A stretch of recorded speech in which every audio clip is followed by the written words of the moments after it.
Our correspondent, Namisha Jaiswal, has been following the election from Varanasi in the northern state of Uttar Pradesh. It's the constituency of Prime Minister Narendra Modi. As Namisha explains, the vote is being seen as a referendum on Modi's leadership over the past 5 years.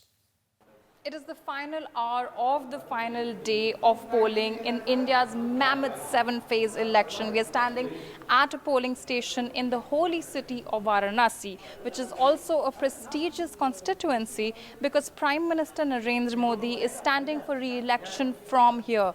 This is the city he represents in the lower house of parliament right now. There have been some rumblings of discontent amongst residents over a redevelopment project which he has spearheaded around an iconic temple in the city, but he is still largely expected to win again from this constituency. The question is simply of how wide a margin he is going to win with. Now, Varanasi voters are not the only ones who are voting for Narendra Modi. All across the country, he has been an icon for the ruling BJP. Even in his campaign speeches, we have the Prime Minister saying that every vote on the lotus, which is the election symbol of the BJP, every vote on the lotus is a vote for Modi. This is what the Prime Minister has been saying, and this is why this election is seen as a referendum on the last 5 years of Prime Minister Narendra Modi's governance.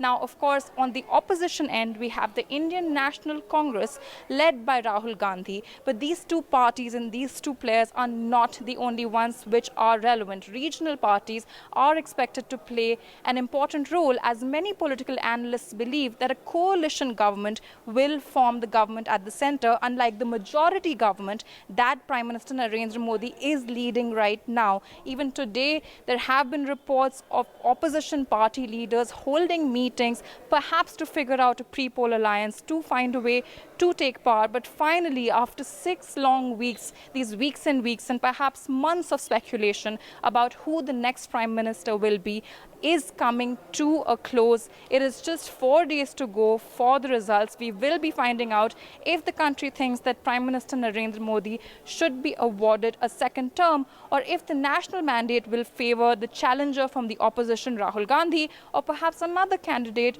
from one of the regional parties to take the post of Prime Minister. The wait is coming to an end. India decides on May 23rd.